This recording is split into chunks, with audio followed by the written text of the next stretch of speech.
Good morning seniors, हा हा हा। सुबह सुबह जुओ फैन और छोटा सांजी बाहर की ओर बढ़ रहे थे, तभी देखा कि वहां पहले से ही कुछ लोग खड़े हैं, लेकिन उसने फिर भी हंसते हुए सबको नमस्ते किया। बाहर जाने के रास्ते पर गार्ड्स तैनात थे, सोल हार्मनी लेवल के कल्टीवेटर्स, जिनकी प्रेजेंस बहुत भारी थी। जैसे ही उन्होंने जुओ फैन और सांजी को देखा, दोनों ने हाथ फैलाकर रास्ता रोक दिया। जुओ फैन थोड़ा हैरान हुआ, तब वो लोग मजाक उड़ाते हुए बोले, माफ कीजिए सरगो, आप तो क्लैन हेड के भतीजे हो, आपकी सुरक्षा के लिए अच्छा होगा कि आप अंदर ही रहें। ओह अच्छा, अब मैं कोई बहुत कीमती आदमी बन गया हूँ, हा हा हा हा। जुओ फैन ने जबरदस्ती हंसी हंसते हुए कहा, आप लोग तो हमारी सुरक्षा को बहुत गंभीरता से ले रहे हो। ही, शुक्रिया बहुत बहुत। मुस्कुराते हुए चेहरे के साथ जुओ फैन ने संजी को वापस ले लिया और बाहर निकलने का ख्याल छोड़ दिया। लेकिन उन दोनों गार्ड्स की नजरों में जुओ फैन और संजी के लिए बस हिकारत ही थी। गू शंटोंग का चेहरा उतर गया, वो दांत पीसते हुए बोला, हरामी कहीं के, पहले तो हमारा घर छीन लिया और अब हमें कैद कर लिया है। आराम से सांजी, मैंने पहले ही कहा था ना, कल हमारी आजादी का आखिरी दिन था। जुओ फैन ने थोड़ी सी चालाक हंसी के साथ कहा, और ये हमारे लिए अच्छा ही है। अब जब ये लोग हमें यहीं रोक रहे हैं, तो हम आराम से इनकी हर एक हरकत पर नजर रख सकते हैं। जैसे ही इनका फ्लाइंग क्लाउड मैनर से टकराव होगा, हम फायदा उठाकर अपना मकसद पूरा कर लेंगे। गू संटोंग ने सिर हिलाया, लेकिन उसे अब भी गुस्सा था। लेकिन इन डरपोक लोगों के साथ पता नहीं कितने दिन यहीं फंसे रहेंगे। हा हा हा, ज्यादा दिन नहीं टिकेंगे ये लोग। जितना ज्यादा इंतजार करेंगे, उतना ही खतरनाक हो जाएगा। हमसे ज्यादा बेचैन तो ये लोग हैं काम खत्म करके घर लौटने के लिए। जुओ फैन ने संजी के सिर पर हाथ फेरा और उसकी आंखों में चमक थी, जैसे उसे सब कुछ अपने कंट्रोल में लग रहा हो। अब बस हमें इंतजार करना है। संजी ने एक गहरी सांस लेकर हामी भरी। चलो फिर वापस अपनी जेल में, जैसे पहले तियानियों में कर चुका हूँ। तुम बाहर से आए हो क्या? दोनों अचानक उस चहकती आवाज से चौंक गए। पलट कर देखा तो सामने खड़ी थी वो लड़की। पहले उसकी खुशबू आई, फिर शंगवान किंगयान की खूबसूरत सी शक्ल दिखी। उसने गू सेंतोंग को देखा तो झट से उसे गले लगा लिया और उसके गाल खींचते हुए बोली, सेंजी, क्या तुमने कल रात अपनी आंटी को मिस किया? जुओ फैन ने आंखें घुमा दी। अरे बहन, एक रात ही तो बीती है, ऐसा क्या मिस कर लेगा कोई? अपने रिश्तेदारों को भी कोई इतना जल्दी नहीं मिस करता, और तुम तो वैसे भी इससे खास नहीं हो, कौन मिस करेगा तुम्हें? गू शंतोंग भी शायद ऐसा ही सोच रहा था, उसके चेहरे से साफ झलक रहा था। उसने ठंडी सी नजर डाली और बोला, कौन करेगा तुम्हें मिस? ये तो सीधा उसके दिल पर लग गया। शंगवान किंगयान ने जबरदस्ती मुस्कुराते हुए कहा, संजी, तुम अभी भी बहुत जिद्दी हो, छोड़ो मुझे, मुझे सोना है। संजी ने गुस्से से मुंह फेर लिया। शंगवान चिंगयान थोड़ी हड़बड़ा गई। ये इतना रूखा क्यों है मेरे साथ? गुस्सा है? लेकिन किस पर? उसने जुहो फैन की ओर देखा। वो हंसते हुए बोला, कुछ मत सोचो, बस थोड़ा बच्चा है। मैंने इसे वादा किया था कि बाहर खेलने ले जाऊंगा, लेकिन अब तुम देख ही रही हो, मैं एक बदला हुआ इंसान हूँ। क्लैन को मेरी फिक्र है, इसलिए मुझे अंदर ही रहना होगा, और बेचारा बच्चा, क्या तुम्हें रोका हुआ है? शंगवान चिंगयान गुस्से से फट पड़ी, ये तो तुम्हारा घर है और हम तो बस मेहमान हैं। ये लोग ऐसा कैसे कर सकते हैं? ये तो हद हो गई। शंगवान क्लैन इतना भी नहीं गिरा है। डोंट वरी संजी, तुम्हारी आंटी तुम्हें बाहर लेकर जाएगी। शांगवान किंगयान ने संजी को उठाया और दरवाजे की ओर चल पड़ी, जैसे कोई लड़ाई जीतने निकली हो। जुओ फैन को यह तमाशा बड़ा मजेदार लग रहा था। यंग मिस, दोनों गार्ड झुककर बोले, एकदम अलग बर्ताव जुओ फैन से। शंगवान किंगयान चिल्लाई, क्या कर रहे हो तुम लोग? ये गू परिवार का घर है, तो तुम लोगों को इन दोनों को रोकने का क्या हक है? क्या लुटेरे बन गए हो? किसी और का घर हथियाने चले हो? क्या भूल गए कि शंगवान क्लान की इज्जत क्या है? यंग मिस, कृपया। दोनों फिर झुक गए, थोड़े उलझे हुए। ये क्लान हेड का हुक्म है, हम तो बस आदेश मान रहे हैं। शंगवान चिंगयान की आंखें तड़क उठी। पापा? नहीं, उन्होंने तो साफ कहा था कि इन दोनों का ध्यान रखना है, दोस्ताना बर्ताव करना है। वो तो सर गोंग को अपना भतीजा भी मानते हैं। हाँ हाँ, शायद क्लान हेड को सर गन की बहुत चिंता थी, इसलिए उन्हें बाहर नहीं जाने देना चाहते थे। शहर अब भी सुरक्षित नहीं है। बकवास, शंगवान चिंगयान चिल्लाई, मुझे बेवकूफ मत समझो, इनका तो कोई लेना देना नहीं है फ्लाइंग क्लाउड सिटी से। तुम लोग इन्हें बस कैद कर रहे हो, और मैंने ही तुम लोगों को यहाँ लाया था, और अब यही कर रहे हो। मेरा फर्ज है कि इस घर के असली मालिक का साथ दूं। अब हटो रास्ते से, मैं संजी और सर झो को बाहर घुमाने ले जा रही हूँ। अरे, दोनों गार्ड थोड़े घबरा गए, कुछ समझ नहीं पा रहे थे।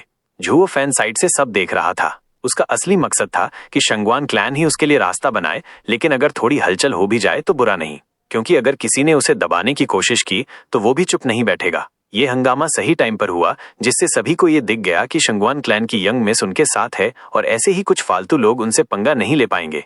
जुओ फैन बस मजा लेता रहा चुपचाप। तभी कोई चिल्लाया, कजिन, चाचा बुला रहे हैं। गियू पिता पुत्र भी साथ चल सकते हैं। दोनों गार्ड्स ने राहत की सांस ली। आखिरकार क्लैन हेड ने खुद यंग मिस को बुला लिया। अब वो इस टेंशन से निकल पाए। मैं पापा से बात करके आती हूँ, फिर बाहर चलेंगे। गुस्से से देखते हुए शंगवान चिंगयान संजी को पकड़े आगे बढ़ी। सगु, हम सब कुछ पापा को समझा देंगे। झुओ फैन ने सिर हिलाया और उसके पीछे चल दिया। धड़ाम, अचानक किसी चीज से टकरा गया और 5 कदम पीछे जा गिरा। वो था शंगवान यूलिन। झुओ फैन अंदर ही अंदर मुस्कराया। लो जी, फिर आ गया ये मुझे तंग करने। पहले रात में, अब सुबह सुबह। साफ है कि ये पंगा लेने आया है। शंगवान चिंगयान संजी को लिए आगे बढ़ गई। उसे पता भी नहीं चला कि झुओ फैन के साथ क्या हुआ। शंगवान यूलिन उसे जाते हुए देखता रहा, फिर झुओ फैन से बोला, यंग मिस से दूर रहो। तुम जैसे घटिया लोग ऊपर चढ़ने की कोशिश करते हो, लेकिन कुछ हासिल नहीं होता। फिर वो चला गया। झुओ फैन ने भौहें उठाई, गुस्से से उसे देखा और फिर सिर हिलाया। ऐसे ही होते हैं कुछ क्लैन वाले, अंदर से कुछ नहीं होता, बस घमंड और छोटी सोच। तुम लोग क्लैन की इज्जत को बचाने में लगे हो और मैं तो कुछ बहुत बड़ा सोच रहा हूँ। झुओ फैन ने फिर सिर हिलाया और आगे बढ़ गया। अब सब लोग पार्लर में जमा थे, जहां पहले से ही शंगवान किंगयान और शंगवान फेक्सियोंग मौजूद थे। जैसे ही शंगवान किंगयान ने अपने पापा को देखा, शिकायत शुरू कर दी। हाँ, ठीक है, मैं तो बस इन दोनों की सुरक्षा के लिए सोच रहा था। उन बेवकूफ गार्ड्स को डांट लगाऊंगा। शंगवान फेक्सियोंग एक सच्चा लीडर था, छोटी बातों को आसानी से संभाल लिया। फिर उसने झुओ फैन की तरफ देखा। इफान, अब तुम हमारे शंगवान क्लैन का हिस्सा हो और तुम्हें अब जिम्मेदारी उठानी होगी। हम में से कोई भी बाहर नहीं जा सकता, तो जानकारी इकट्ठा करने का काम अब तुम्हारा है। किंगयान और यूलिन तुम्हारी मदद करेंगे, एक सामने से और एक छुपकर। शंगवान चिंगयान खुश हो गई, तो अब संजी बाहर जा सकता है? बिल्कुल। शंगवान फेक्सियोंग मुस्कराया। मैंने पहले भी कहा था, वो लोग मेरे इरादे को गलत समझ गए। मैं कभी भी इन्हें रोकना नहीं चाहता था। बहुत बढ़िया। शंगवान चिंगयान खुशी से चिल्लाई और संजी को कस के गले लगा लिया। संजी भी अब मुस्करा रहा था।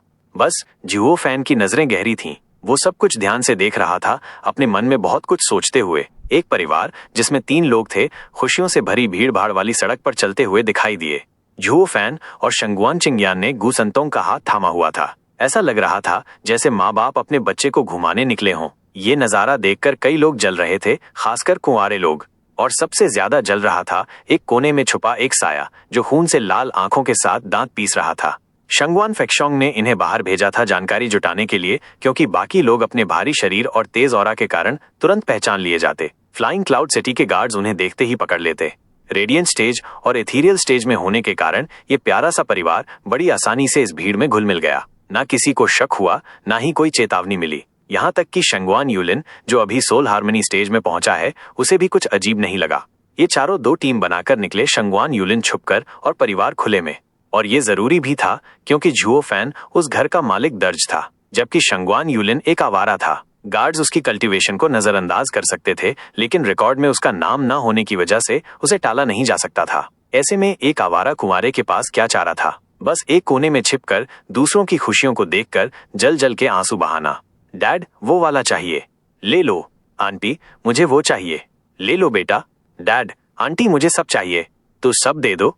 झुओ फैन और शंगवान चिंगयान गुसंतोंग का हाथ पकड़कर बहुत खुश लग रहे थे, लेकिन शंगवान यूलिन बिल्कुल इसके उलट था। सबसे बुरा ये नहीं था कि वो जिसे चाहता है वो किसी और के साथ है, बल्कि ये कि वो चाहकर भी कुछ कर नहीं सकता। ये बेबसी उसे अंदर ही अंदर खाए जा रही थी। आखिर किसने कहा था उसे आवारा बनने को? अब एक साया बनकर सब कुछ अंदर ही रखना पड़ता है।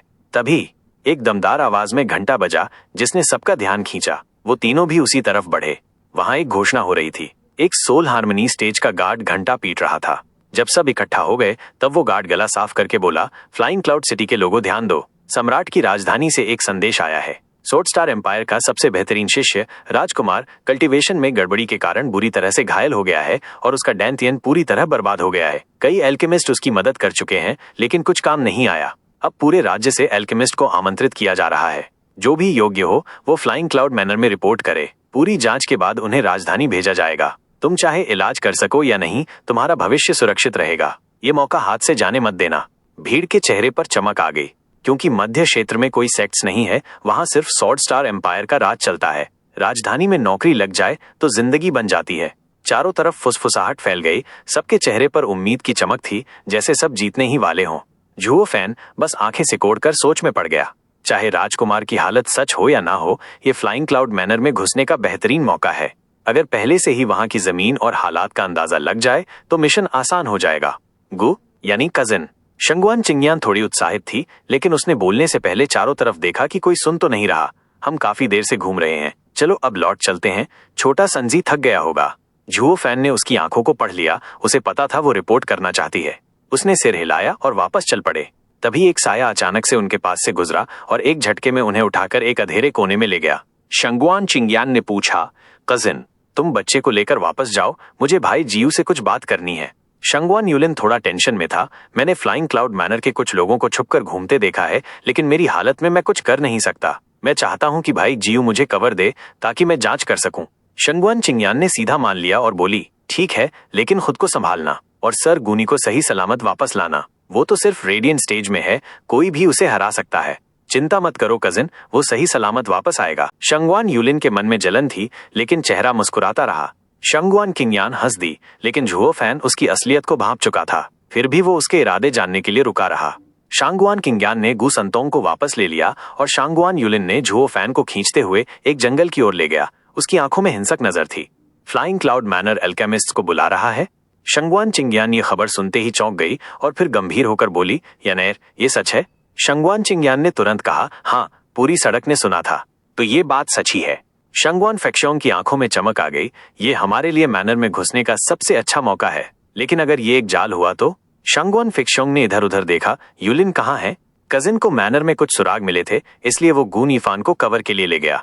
यूलिन हमेशा समझदार रहा है, उसने जरूर सोच समझकर ये किया होगा। गू यीफान उसके साथ सुरक्षित रहेगा। शंगुआन फेक्शोंग सोच में पड़ गया और फिर बाहर निकल गया। वो एक जानी पहचानी जगह पर पहुंचा जहां 3 बुजुर्ग बैठे थे। झुककर शंगुआन फेक्शोंग ने सारी जानकारी दी और कहा, मुझे अभी तक नहीं पता कि ये मौका है या धोखा।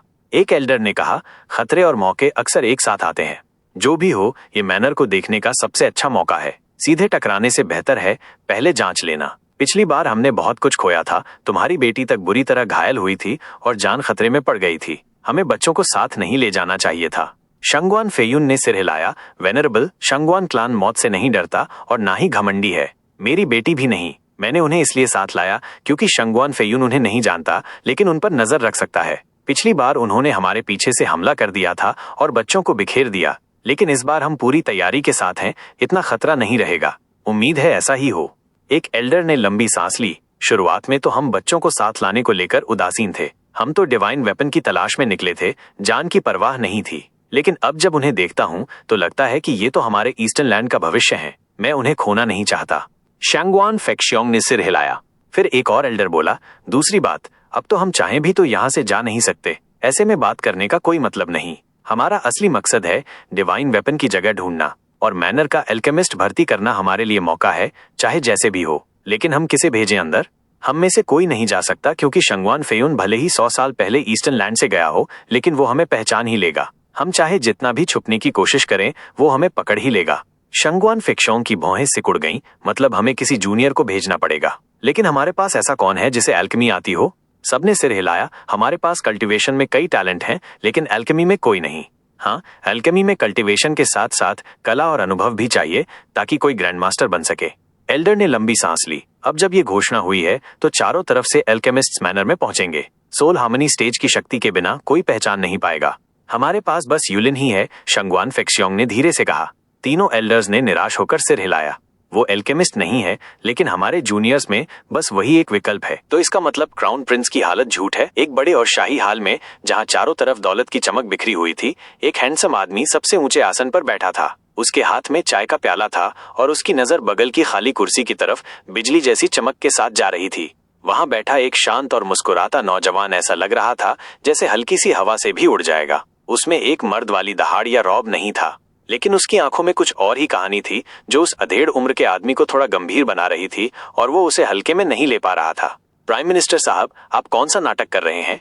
उस नौजवान ने एक चौड़ी सी मुस्कान के साथ सामने बैठे आदमी की तरफ देखा। हा, ये लाइन तो मेरी होनी चाहिए थी, सॉर्ड किंग फेयुन। 2 महीने पहले जब सैकड़ों एक्सपर्ट्स तुम्हारे महल में घुसे थे तो इतनी हलचल मची थी। फिर तुमने इंपीरियल कैपिटल को क्यों नहीं बताया?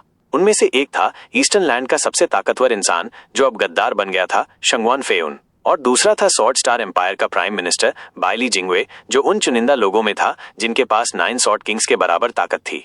बाइली जिंगवे बहुत दूर से सीधा इंपीरियल कैपिटल से फ्लाइंग क्लाउड मैनर आया था। आते ही उसने आदेश दिया कि क्राउन प्रिंस की हालत के लिए अल्केमिस्ट की भर्ती की जाए, और अब वही प्राइम मिनिस्टर कह रहा था कि ये सब झूठ था। शंगुआन फेयुन को गुस्सा आ गया था। ऊपर से वो नौजवान ऐसे हुक्म बांट रहा था जैसे ये उसका अपना घर हो। अरे प्राइम मिनिस्टर हो ठीक है, लेकिन ये मेरी जगह है और तुम यहाँ आके मेरे आदमियों को ऑर्डर देने लगे। अगर मामला कोई जरूरी होता तो समझ आता, लेकिन ये तो पूरी तरह एक चाल लग रही थी, और वो भी बिना कुछ बताए। किसी को भी गुस्सा आ ही जाता। बस कुछ छोटे मोटे कीड़े थे जिन्हें मैंने खुद ही निपटा दिया। इंपीरियल कैपिटल को बताने जैसी कोई बात नहीं थी। शंगवान फेयून ने ठंडी नजर से देखा और फिर अपनी दाईं तरफ वाले आदमी से बोला, हर छोटी बात इंपीरियल कैपिटल तक पहुंचे तो 9 सॉर्ड किंग्स की क्या इज्जत रह जाएगी? क्या कहते हो ब्रदर डैंकिंग? डैंकिंग शेन, जो पीले रंग की एक सुराही से पी रहा था, उसकी बात सुनकर पीना रोक दिया। एक डकार लेकर डैंकिंग शेन ने अपनी लाल नाक मली और थोड़ा नशे में बोला, ब्रदर फेयून, ये प्राइम मिनिस्टर और तुम्हारे बीच की बात है, इसमें मुझे मत घसीटो। मैं तो बस प्राइम मिनिस्टर को इंपीरियल कैपिटल तक सही सलामत पहुंचाने आया हूँ। हा हा हा। धन्यवाद ड्रैगन क्लीविंग सॉर्ड किंग, लेकिन मुझे यकीन है कि ये सफर शांत रहेगा और तुम्हें कोई दिक्कत नहीं होगी। बाइली जिंगवे थोड़ा झुका और सिर हिलाया, फिर उसने मेजबान की तरफ देखा। शंगवान फेयून, अब बातों को घुमा फिरा के मत बोलो। अगर वो लोग सिर्फ चोर थे 2 महीने पहले, तो आज तुम्हारे सैनिक इतने सतर्क और चुप क्यों हैं? और फिर तुमने ड्रैगन क्लीविंग सॉर्ड किंग से सुरक्षा क्यों मांगी? शंगवान फेयून की आंखें कांप गईं और उसका मूड और भी खराब हो गया।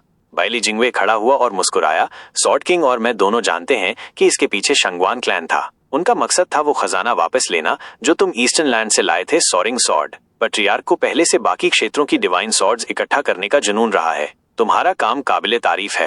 पैट्रियार्क को ये खबर सुनकर बहुत खुशी होगी। मैं उनकी ओर से झुककर तुम्हें सलाम करता हूँ सॉर्ड किंग। उस तलवार को देने के लिए धन्यवाद। बैली जिंगवेई ने झुककर सलाम किया। शंगवान फेयून की आंखें थोड़ा कांपी। वो प्राइम मिनिस्टर की उस परफेक्ट झुकने की अदा से थोड़ा प्रभावित हुआ। बाइली जिंगवे फिर सीधा हुआ और चेहरा सीधा रखते हुए बोला, लेकिन पैट्रियार्क ध्यान साधना में है और उन्हें इसकी खबर नहीं है। मुझे ही ये तलवार लेनी होगी। सोचो, अगर उन्हें पता चला कि डिवाइन सॉर्ड इस दौरान चोरी हो गई तो उनका गुस्सा फूट पड़ेगा। हुफ, तुम इनविंसिबल सॉर्ड का नाम लेकर मुझे डरा रहे हो? शंगवान फेयून ने मेज पर मुक्का मारा और जोर से चिल्लाया। बाइली जिंगवे ने सिर हिलाते हुए लंबी सांस ली। पैट्रियार्क ने खुद सॉर्ड किंग फेयून को सॉर्ड किंग बनाया था, वो भी इंपीरियल फैमिली के साथ मिलकर। ये मेरी मर्जी नहीं, बस अंदाजा है। अगर पैट्रियार्क नाराज हुए तो सिर्फ एक सॉर्ड किंग नहीं, पूरा एम्पायर हिल जाएगा। मैं तो बस क्राउन प्रिंस की हालत के बहाने तुम्हारी मदद मांग रहा हूँ ताकि चोरों को हटाकर डिवाइन सॉर्ड को सुरक्षित किया जा सके। ये हमारे दोनों के लिए फायदेमंद है, इसलिए साथ काम करना ही बेहतर होगा। शंगवान फेयून ने उसे गौर से देखा और उसकी नाराजगी थोड़ी ठंडी पड़ी। इस बात को फैलाने से फायदा क्या? वो लोग इतने बेवकूफ नहीं कि फ्लाइंग क्लाउड मैनर पर फिर से हमला करें। हा हा हा, कोई बात नहीं सॉर्ड किंग। जैसे ही हम अल्केमिस्ट की तलाश शुरू करेंगे, हम शंगवान क्लैन के चोरों को भी फंसा लेंगे। बैली जिंगवेई की आंखों में चमक आई। लोग बेवकूफी से नहीं, लालच से गलतियां करते हैं। लालच इंसान की सबसे नीच भावना है, इससे कोई नहीं बच सकता। मुझे पता है, पहली बार जब उन्होंने मैनर पर हमला किया था तो उन्हें भारी नुकसान हुआ था। दूसरी बार अगर बिना योजना के आए तो असफल होंगे, लेकिन हम उन्हें पूरी तरह खत्म नहीं कर पाएंगे। इसलिए बेहतर है कि हम उन्हें खुद आने दें, तलवार का लालच देकर अल्केमिस्ट की भर्ती के बहाने। जैसे ही वो आएंगे, हम उन्हें चूहे की तरह जाल में फंसाएंगे और एक भी बचकर नहीं जाएगा। इससे ईस्टर्न लैंड्स की ताकत कमजोर होगी और हमें आगे बढ़ने का रास्ता मिलेगा। शंगवान फेयून ने उसकी बात ध्यान से सुनी और सिर हिलाया। प्राइम मिनिस्टर को सिर्फ सोरिंग सॉर्ड नहीं चाहिए, बल्कि ईस्टर्न लैंड्स पर हमला करने से पहले की तैयारी भी चाहिए। हा हा हा, मैंने पहले ही कहा था ना, इंसान की सबसे बड़ी कमजोरी है लालच, और मैं भी इससे अछूता नहीं हूँ। बैली जिंगवेई की आंखों में बुद्धि की चमक थी। ये सही मौका है एक तीर से 2 शिकार करने का। शंगवान फेयून ने सहमति में सिर हिलाया। प्राइम मिनिस्टर की समझदारी को सलाम है, लेकिन शंगवान क्लैन में तो कोई अल्केमिस्ट है ही नहीं। क्या वो इस जाल में फंसेंगे? इसीलिए तो वो जाल असली लगेगा, क्योंकि उनसे ये उम्मीद नहीं की जाएगी। बाइली जिंगवे बोला, घबराओ मत। अगर रास्ता आसान होगा तो वो डर जाएंगे, लेकिन अगर रास्ता कठिन होगा तो सोचेंगे कि इसमें कुछ बड़ी चीज छिपी है। सर सॉर्ड किंग, मैं चाहता हूं कि तुम मुझे गार्ड्स पर हुक्म देने की इजाजत दो, सुरक्षा ढीली कर दो और पेट्रोल्स को वापस बुला लो। मैं वादा करता हूं कि अगले पखवाड़े तक सारे चूहे पकड़ लिए जाएंगे। शंगवान फेयून ने हामी भर दी। बाली जिंगवे ने संतोष की मुस्कान दिखाई। सर सॉर्ड किंग, सुना है तुम्हारे महल में एक ऐसी चीज है जो इंपीरियल कैपिटल के रिंगिंग थंडर टेम्पल से कम नहीं। क्या मैं उसे देख सकता हूँ? प्राइम मिनिस्टर, आपका स्वागत है। गार्ड्स आपको वहां ले जाएंगे। शंगवान फेयून ने सिर हिलाया। बाइली जिंगवे झुककर बोला और चल पड़ा। धन्यवाद ड्रैगन क्लीविंग सॉर्ड किंग, क्या आप भी चलेंगे? हा हा हा, मुझे तो बस किताबें, पेंटिंग और शराब पसंद है। प्राइम मिनिस्टर अकेले ही मजा लीजिए। बैली जिंगवेई ने डैंक्विंग शेन की तरफ देखा, जिसने शराब पीते हुए हाथ हिलाकर मना कर दिया। बाइली जिंगवेई ने सिर हिलाया और बोला, हा हा हा, अफसोस, किताबें और पेंटिंग्स तो कुदरत के चमत्कार से जुड़े होते हैं। जब वो चला गया तो शंगवान फेयून ने आंखें छोटी की और सांस ली। ब्रदर डैंकिंग, देखा, देखो प्राइम मिनिस्टर और इंपीरियल कैपिटल हमें कितना सम्मान देते हैं, और फिर भी देखो कैसे चारों तरफ जासूस बिठा दिए हैं। कुछ भी हुआ नहीं कि अगले पल इंपीरियल कैपिटल को खबर पहुंच जाती है, हूफ, और हमें कहते हैं 9 सॉर्ड किंग्स। असल में हम तो बस एक फौज के जनरल हैं। डैंकिंग शन ने सिर हिलाया और सांस छोड़ी। जासूस कितने भी हों, जब तक मैं इसे बचा सकता हूं तब तक कोई फर्क नहीं पड़ता। मैंने कभी नहीं सोचा था कि तुम कोई सपना देखने वाले हो, कोई आदर्श दुनिया बनाने की सोच रखने वाले। मैं इनविंसिबल सॉर्ड के पीछे इसलिए नहीं चला था कि कोई बेकार सी उपाधि मिले जैसे सॉर्ड किंग, बल्कि इसलिए कि सबसे ताकतवर के बगल में खड़ा हो सकूं और अपनी जमीन बना सकूं।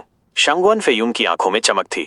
वो दिन जरूर आएगा जब मैं सोरिंग सॉर्ड को लेकर ईस्टर्न लैंड्स पर राज करूंगा। डैंकिंग शन ने शराब नीचे रखी और मजाक उड़ाते हुए बोला, ईस्टर्न लैंड्स का राजा? देखो ख्यालों में इतना मत उड़ो। एक दिन आएगा जब पूरी दुनिया सॉर्ड स्टार एम्पायर की होगी। तब हम ज्यादा से ज्यादा किसी टुकड़े के गवर्नर होंगे, राजा नहीं। तुम हो सकते हो। शंगवान फेयून ने उसे घूरते हुए कहा, मैं नहीं, बिल्कुल नहीं। हुश। एक घने जंगल के अंदर 2 परछाइयां पेड़ों के बीच से तेजी से निकलीं और फिर एक जगह आकर रुक गईं, जहां उनकी शक्लें साफ नजर आईं। एक था शंगवान यूलिन, तेज नाक नक्श और दबदबे वाला, जिससे सोल हार्मनी स्टेज की आभा निकल रही थी। दूसरा था झुओ फैन, देखने में बिल्कुल सीधा साधा, लेकिन आंखों में गहराई थी। सामने की तरफ देखते हुए झुओ फैन ने थोड़ा हैरानी का नाटक किया और बांस के झुरमुट की तरफ इशारा करते हुए बोला, अरे भाई, यहाँ अजीब क्या है? मुझे तो कुछ भी गड़बड़ नहीं लग रहा। कौन है तेरा भाई बे? ये कमीना तो बस दूसरों की ताकत पर चढ़ाई करना जानता है। इसी चिकनी चुपड़ी बातों में ही तो वो फंसी थी। शंगुआन यूलिन ने आंखें घुमाई, लेकिन अपने गुस्से को छिपा लिया। ब्रदर गु, जब मैंने पहरेदारों को देखा था तो ऐसा लगा जैसे वो यहीं से होकर गए हों। मैं अकेले देखने की हिम्मत नहीं कर पाया, इसलिए तुझे साथ ले आया। अगर उनसे टकरा जाए तो बस बोल देना कि तू तो नजारे देखने आया था। हा हा हा। सच में? लेकिन यहाँ तो मुझे किसी के होने का कोई निशान भी नहीं दिख रहा। झुओ फैन की भौहें टेढ़ी हो गईं और उसकी निगाहें चारों तरफ घूमने लगीं। शंगवान यूलिन ने उसे धीरे से एक धक्का दिया। उसके चेहरे पर नीच हंसी थी। अरे जरा आगे देख, जरूर कोई पहरेदार होंगे वहां। जाकर देख क्या कर रहे हैं और फिर अंकल को बता देना। थोड़ा नाम बन जाएगा तेरा भी। तो ठीक है, मैं देखता हूँ। झुओ फैन ने धीरे धीरे कदम बढ़ाने शुरू किए, लेकिन शंगवान यूलिन तो उल्टा पीछे हटने लगा और झुओ की तरफ ठंडी नजरों से देखने लगा। उसकी नजरों में तो हल्का सा खून का स्वाद भी झलक रहा था। शंगुआन यूलिन ने अचानक एक जोरदार हथेली झुओ फैन की पीठ पर दे मारी। झुओ फैन चीख पड़ा। उसे पता था कि शंगुआन यूलिन कुछ करने वाला है, लेकिन इतनी जल्दी करेगा इसका अंदाजा नहीं था। ये सिर्फ उसी का मामला नहीं था, पूरी शंगुआन क्लैन की सुरक्षा दांव पर थी। अगर फ्लाइंग क्लाउड सिटी के गू परिवार के साथ कुछ होता तो पूरा मैनर इसकी जांच करता।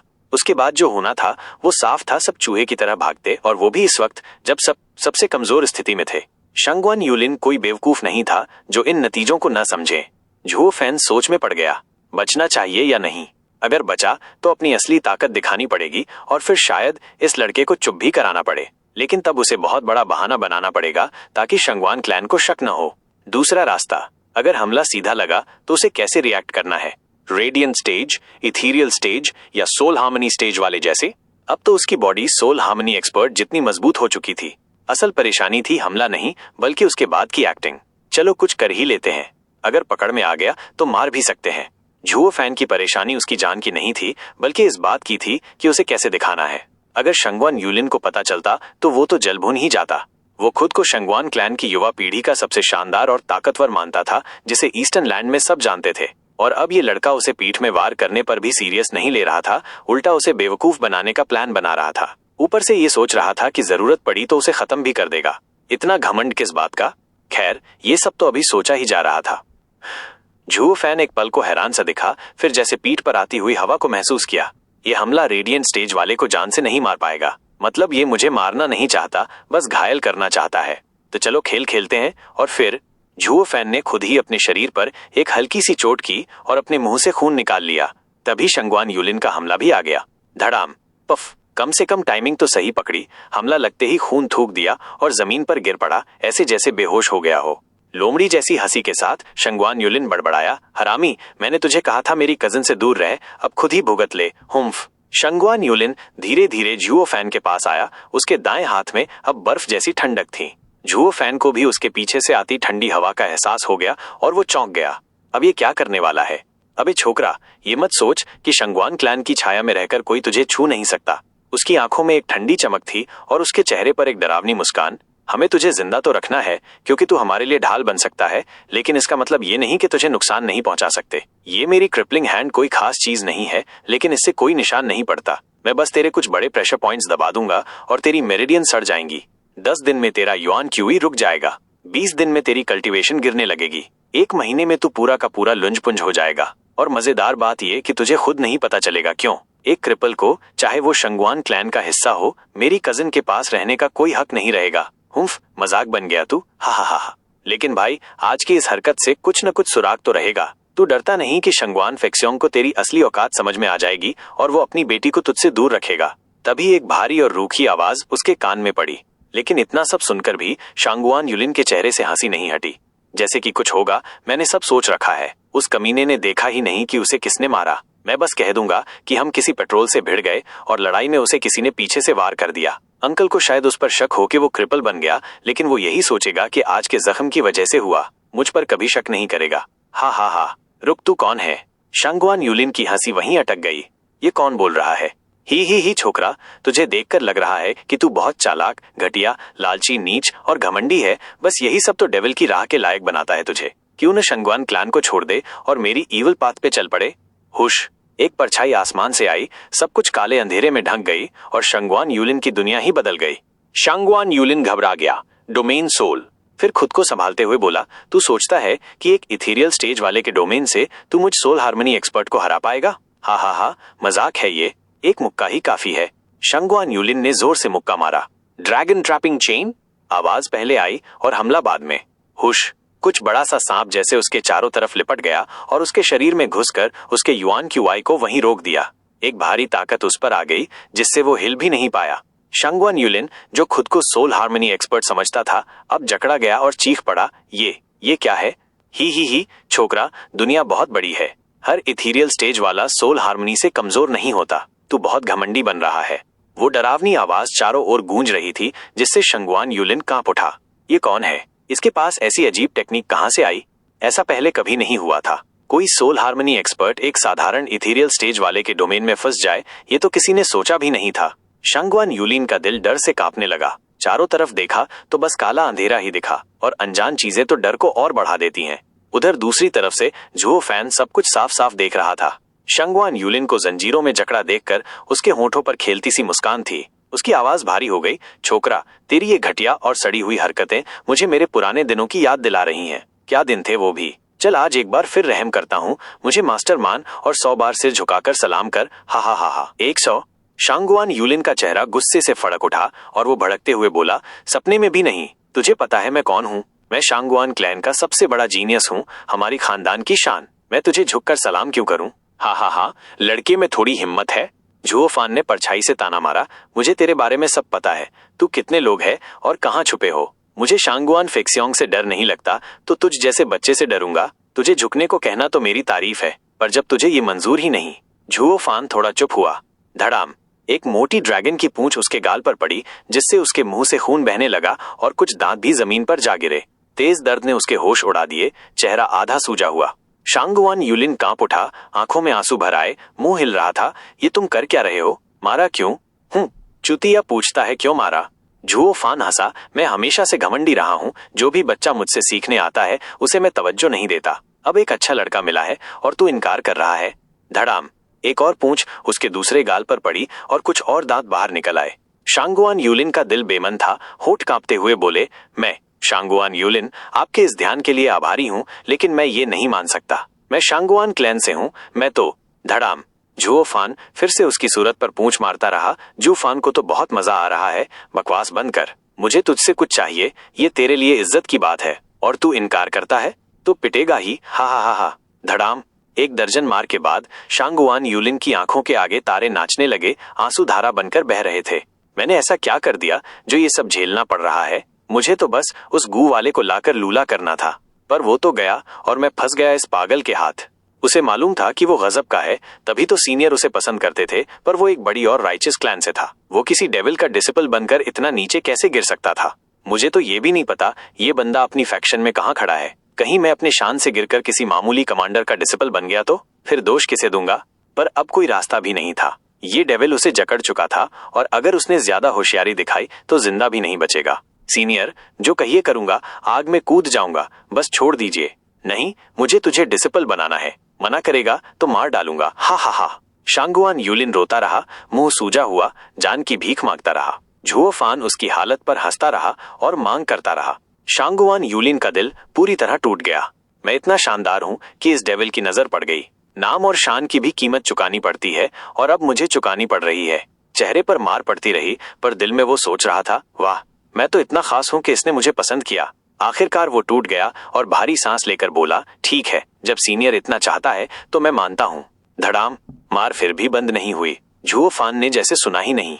अरे मास्टर, मान गया मैं, फिर भी क्यों मार रहे हो? चेहरा पूरा फूला हुआ शांगुआन यूलिन चिल्लाया जब मारें बंद नहीं हुई। झुओ फान बोला, तूने कुछ कहा क्या? कान अब वैसे तेज नहीं रहे। हरामखोर। शांगुआन यूलिन मन ही मन गाली बका। तूने सुना तभी तो जवाब दिया, और फिर कहता है सुनाई नहीं दिया। पर बंदी बनकर तो उसे अभिनय करना ही था, तो उसने गर्दन झुका ली। जब कहा कि कान ठीक नहीं तो अब जोर से बोलना पड़ेगा। मास्टर, मैं आपको प्रणाम करता हूँ, बस अब छोड़ दीजिए। क्या तू चाहता है मैं तेरा मास्टर बनूं? हाँ हाँ हाँ, बहुत बढ़िया। धड़ाम, पर ड्रैगन की पूंछ रुकने की बजाय और जोर से लगी। झुओ फान खुद भी क्विलिन आर्म से पेट में घूंसा मारने लगा। खून उसके मुंह से बाहर आ गया। चेहरा हिल रहा था। शांगुआन यूलिन रो पड़ा। मास्टर, डिसिपल बनने को तैयार हूं, फिर भी क्यों मार रहे हो? अरे तेरा मास्टर एक ग्रेट डेमोनिक कल्टिवेटर है जो खुशी में लोगों को पीटता है। झुओ फान ने हंसते हुए कहा, ऐसा टैलेंटेड बच्चा मेरे नीचे आने को तैयार है। इतनी खुशी हो रही है कि मन ही नहीं संभल रहा। कोई और तो है नहीं, तो तुझ पर ही मारकर दिल हल्का कर रहा हूँ। शांगुआन यूलिन का चेहरा ऐसे कांप रहा था जैसे अब जान ही निकल जाएगी। साला, तुझे पीटना है तो मार, पर ऐसे वाहियात बहाने क्यों बना रहा है? पर वो समझदार था, बोले तो मर जाता। अगर ये खुशी में ये हाल करता है तो गुस्से में क्या करेगा? चमड़ी उधेड़ देगा क्या? खैर, वो रिस्क नहीं ले सकता था। मास्टर, मत मारो, एक्साइटमेंट में कहीं जान ही न ले लो। ओह, झुओ फान अंदर ही अंदर मुस्कराया, और बीइंग इन माय डोमेन, तुझे पता भी नहीं चला कि जिसे तूने मारा था वो बहुत पहले होश में आ गया और भाग भी गया। अब तू ही बचा था जिसको मैं पीट सकता था। क्या? शांगुआन यूलिन कांप उठा, गुस्से से थरथरा गया। वो तो झुओ फान को फंसाना चाहता था, पर खुद ही फंस गया। मैंने ऐसा क्या कर दिया जो ये सब झेलना पड़ रहा है? शांगुआन यूलिन चिल्लाया, मास्टर, आपने उसे क्यों जाने दिया? वो बहुत कमजोर था, मैं उसका क्या करता? पर तू तो मेरा मेंटल पहनने वाला है। हा हा हा। झुओ फान ने 2 थप्पड़ और एक घूंसा उसके सीने पर मारा। हड्डी अंदर धस गई। बस यही सोचकर मेरा खून खौल जाता है और फिर मुझे मारना ही पड़ता है। खून और मांस बाहर निकल गया। चेहरा कागज की तरह सफेद हो गया और भी सूज गया। शांगुआन यूलिन का चेहरा फिर से फड़कने लगा, शायद आदत से मजबूर होकर, और वो बिलख पड़ा, मास्टर, डिसिपल चाहिए या पंचिंग बैग? कहीं मार मार कर जान ही न ले लो। ओह सॉरी, बस एक्साइटमेंट में कंट्रोल नहीं रहा। ही। झुओ फान ने खांसते हुए कहा, तू तो जानता ही है कि डेमोनिक कल्टीवेटर्स के अपने अपने शौक होते हैं। मेरा ये बहुत पुराना है, नहीं तो कब का डिसिपल बना चुका होता। अगर ऐसे ही प्यार करता रहा तो सारे डिसिपल तो मर ही जाएंगे। मार खाना खत्म हुआ तो शांगुआन यूलिन ने चैन की सांस ली और आंखों में नफरत भरकर गिर पड़ा। हरामखोर पागल। झुओ फान ने देखा कि अब वो पूरी तरह टूटा पड़ा है, तो बोला, बस अब 100 बार सिर झुकाना बाकी है, तभी दीक्षा पूरी होगी। सिर अभी भी? शांगुआन यूलिन तो दर्द से बेजार था, मुंह से शब्द नहीं निकल रहे थे। झुओ फान गुस्से में बोला, नहीं झुकेगा? मतलब डिसिपल बनना नहीं चाहता? फिर तो कर रहा हूं, देख। शांगुआन यूलिन ने हाथ हवा में उठाए, घबराया हुआ, लेकिन शुरू करने से पहले पूछ ही लिया, मास्टर, मैंने सुना है एल्डर को 3 बार और मरने वालों को 4 बार सिर झुकाते हैं, तो सिर्फ 3 बार क्यों नहीं? 100 क्यों? ओह, तू तो बड़ा सोचता है। झुओ फान मुस्कराया, वो 3 तो मेरे लिए हैं और बाकी तेरे दिवंगत सीनियर ब्रदर्स के लिए, ताकि उनकी आत्मा तुझे देखती रहे और तू उनके जैसा अंजाम न पाए। हर एक के लिए एक झुकाव, उनकी आत्मा को शांति मिलेगी। तूने 97 डिसिपल्स को मार डाला? शांगुआन यूलिन की आंखें घूम गईं और डर के मारे बेहोश सा हो गया। ब्लैक डोमेन हट गया और झुओ फान की मुस्कुराहट सामने आई। वो बड़ी शैतानी हंसी के साथ अपने पपेट को देखता रहा।